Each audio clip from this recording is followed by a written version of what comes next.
Welcome back to Battleground Blitz Tactics. This is a series that gives you an in-depth breakdown of every battleground in the new BG Blitz mode and will give you strategies and tips that'll help you win your games more often. Today, we're going to be covering the second part of how to win and capture the flag, where we'll be going over a map breakdown of Twin Peaks. If you haven't seen the first part already, I'll go ahead and link a card to it here.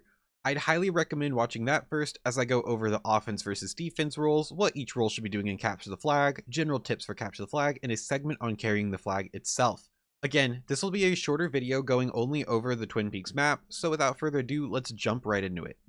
Alright, so as I mentioned a little bit earlier in the intro, we are going over Twin Peaks. It is another capture the flag map, and the first team to 3 captures wins. Something I feel like I should clarify a little bit more, since Uzo commented on it last video, is that the only time you can actually tie in the capture the flag mode is if both teams have 0 flag captures. Outside of that niche scenario, ties really don't exist. So if a team were to go 1-1 or 2-2 versus the enemy team, the team who got the most recent flag capture would win the game. Again, I'll use the same example from last video, is that if the Horde captures a flag first and then the Alliance captures the flag second, but the game ends with both teams having 1 flag capture, the Alliance would be declared the victor that game because they were the team that had the most recent flag capture. So just thought I would clarify that, just thought I would maybe re-explain it if I didn't explain it well enough, and I'll take responsibility for that in the first video. Let's go ahead and jump over to the map review. Alright folks, welcome to the map review for Twin Peaks. So let's go ahead and jump right into it. Something that I should note about this map is that it is actually asymmetrical in nature. That is because the Alliance will start in the Wildhammer Stronghold, which is on a Z-axis. It's on an elevated area, whereas the Horde starts down in the Dragon Maw Forge all the way down here. So depending on if your class has like a slow fall or a levitate, something like a mage or a priest, you actually could do somewhat well as a flag carrier, believe it or not, if you happen to be on the Horde, because you can do a really sick maneuver where you can grab the flag, you can head out. There's actually a really small ledge right here that you can stand on, run over to here, press your slow fall, and basically make it across the river. Even boomkins, that's another thing too, is if you happen to play Balanced Druid, you would be an exceptional flag carrier because you can wild charge off of this platform, quickly swap to boomkin form and press flap, and get all the way down here. Well, you probably land like somewhere in this area, but gives you a straight shot to get back to the base. So those would be some classes that would have an advantage if you are on the Horde side. Additionally, if you happen to be duo queuing as well, like if you are a monk and you happen to be running Chi Torpedo and you have like a priest friend or a mage friend that's duo queuing with you, you could also do the same trick. Very, very, very powerful for getting back to your base quickly. Or additionally, if you happen to be the Goblin race, I know my good buddy Clam Chowdy has multiple clips of himself being able to Goblin rocket jump off of here as the racial ability and then press levitate and get all the way down here. Else, if you're a shaman or a death knight and you happen to have water walking, the Alliance side would benefit you slightly more, because what you could do is you can grab the Horde flag, press water walking, and then just walk out this waterway over here. For teams that don't have it or don't already have it applied, it's a massive pain for them to try and cross this little section right here of multiple waterways to come and try and intercept you, which gives you a nice easy path to run over this way up the ramp into your base. So it is something I find kind of cool, where it's like, depending on what class you play, you can actually have an advantage on certain parts of the map. But let's break down the key part of what makes Twin Peaks so special compared to Warsong Gulch. In Warsong Gulch, we covered the whole concept of like locations such as graveyards, tunnel, ramp, etc., things that were symmetrical for both teams. Something that's really cool about Twin Peaks is that there is multiple graveyards, and you can actually control which one you spawn at dependent on where you die. So the Alliance has a graveyard back here and up here, whereas the Horde, I'll go ahead and swap to red for, has a graveyard somewhere back here. I don't really spawn back here a whole lot on Horde, or over here. And you're probably wondering, okay, that's a little weird. Like, why are there 2 graveyards? How does the game determine what graveyard you spawn at? The answer is simple. It's actually this river right here. This river splits the map into 2. Regardless of what team you're on, let me go ahead and undo this line. I'll just go ahead and draw like this diagonal. But depending on what team you're on, if you die on your own side of the map, let's just say you die over here, right? If you die on your own side of the map, you will respawn at the graveyard closer to the middle of the map. Whereas, let's say that you are a Horde member and you barely die across the river right here. Because you have crossed the river and you're on the Alliance side of the map, it will make you spawn all the way back at the graveyard closest to your base. So there are some really cool tricks you could pull off. The main reason why I want to bring this up is because people will get so anxious to jump into an opening team fight that they'll end up crossing a river, and if they lose the team fight, they are set all the way back at their base. And if their flag carrier gets caught somewhere off here, let's say for the Horde, it's going to be really tricky to try and get back to provide support for your flag carrier. So this is going to be the key information that you should know about this game, that you can tactically control where you respawn based on where you die. So let's say, you know, you're losing a team fight, you're a little bit outmatched, you're maybe going up against a Death Knight and a Ret Paladin, you're just taking insane burst damage and you're the Horde right here. Well, what you want to do is you want to try and die on your own side. So I would even go ahead and either jump in the river, or you could go over this bridge, which serves as the single choke point for the map, to your side, die over here so that you spawn only a short distance away. You could also tactically die on the enemy side too. If you know that your flag carrier is back at your base, you happen to be stuck in team fight, but you want to come play defense, well then you will spawn all the way back here, and then it's just a really short run near base. Same principle if you're on the Alliance side too, but I find it to be very fascinating. So mobility is going to matter a lot more on this map in particular than it will Warsong Gulch, just because this map is larger in size. Again, there are 2 graveyards for a reason, and it is a pretty long distance. To my knowledge, unless you're doing some like insane jump from the Alliance base all the way to the Horde base, the probability is that both teams are going to have their focused assault turn into brutal assault long before they both get back to their respective bases. Something else to note too is that each base has 2 tiers to it.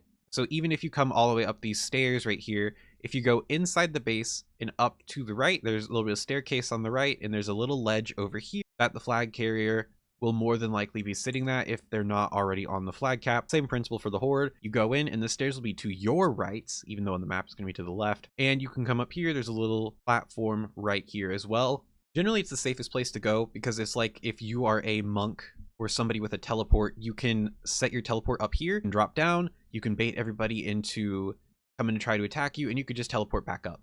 And then they have to run all the way back around, all the way up the ramp. And it just gives you so much distance. I feel like, too, something I should note is that if you happen to have knocks, like you're a mage or a shaman, you actually may find being on the Alliance side an advantage because you can get those cheeky knocks. And something really cool that a lot of players don't know, unless you see like a random clip surface on like YouTube Shorts or something, is that part of the river going off into here, let me draw an arrow to it, you can get knocks off of here.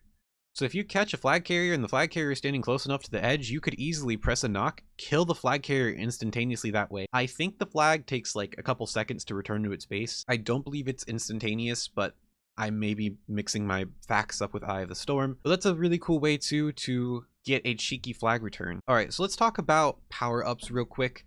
So whenever you exit out of your base, your Berserker buff will be to your immediate left. Let me go ahead and actually circle this with we'll do orange because Horde is red. So it'll be to your immediate left, and the Berserker buff is the same thing that it does in Warsong Gulch. It increases your damage taken, but it also increases your damage done. So you'll often see like balanced druids, especially on Horde, they'll come out here because they can use their aquatic form to swim over here super easily, grab this, and then go to the team fight if they're not already capturing the flag. Or you'll see somebody go out the side gate over here towards the Berserker buff and then join up in the team fight. Team fight takes place somewhere in this general area. For some reason, it almost always takes place on the Alliance side. I don't know why Horde opts to cross the river, unless by chance they want to press their luck and then in the event that they die, they're already close enough to the base where they're able to defend the flag. I don't really know why it happens to pan out like that, but it always seems to. I think maybe just because more of the Alliance side of the map, because it's asymmetrical, happens to be in the middle. When you think about it in that context, it makes more sense. The other thing to consider, and I will use yellow because green's not going to show up well on this, that the leaf is going to be in the huts, or in front of the huts, I should say, to your immediate right. Editor Moon here. Something I forgot to mention in the video that I'll go ahead and add in post is that there are speed buffs as well. There are the same speed boost buffs as well. That'll be right here on the Alliance side and right around here if you're on the Horde side. There's no really centralized location for the speed buffs, and they are in a kind of goofy position, but I figured you should know where they're at because they can come in handy.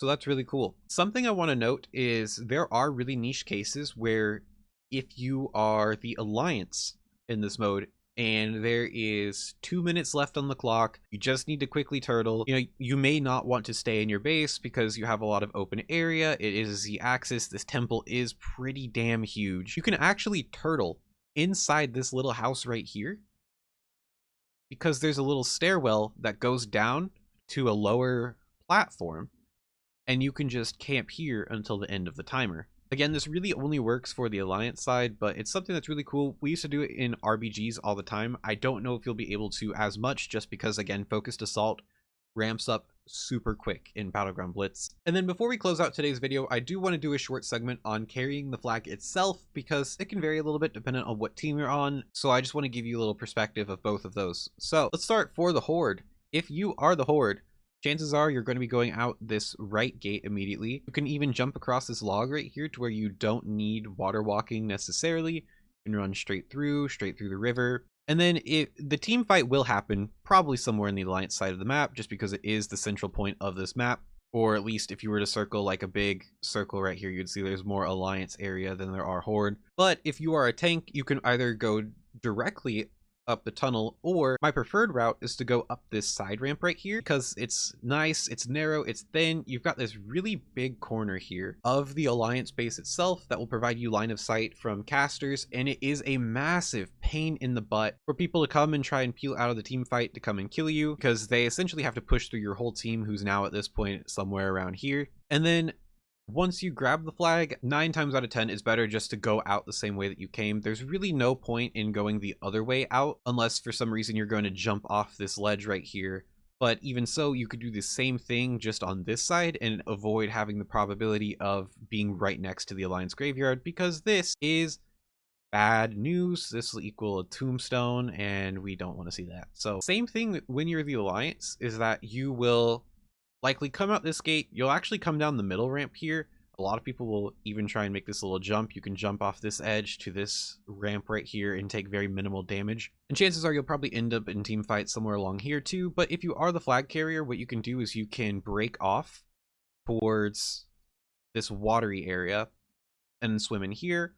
Or you could break off again, come through the middle, grab this, and then come out the water side. Again, the main reason that you would want to come out the water side as opposed to the middle or as opposed to the right side here is that we are essentially avoiding the enemy team's graveyards. So that's why these are the more optimal routes to take should you find yourself carrying the flag. But aside from that, that'll do it for today's video. Again, there's not really a whole lot else going on Twin Peaks outside of the general capture the flag changes, which I went over in my more in-depth video yesterday. But yeah, if you do enjoy these types of videos, it would mean a lot if you could support the channel. I do have a community post out on voting for the next map that you would like to see me make a guide on. If you haven't voted already, I'll give you a few more days to get those votes in, because there's a few videos I want to release between now and then. But regardless, I hope that with this video I was able to give you some good tips you can apply to your next game on Twin Peaks that'll help you win more often. Hope you all have a wonderful rest of your day, and until next time, this is Moon, signing out.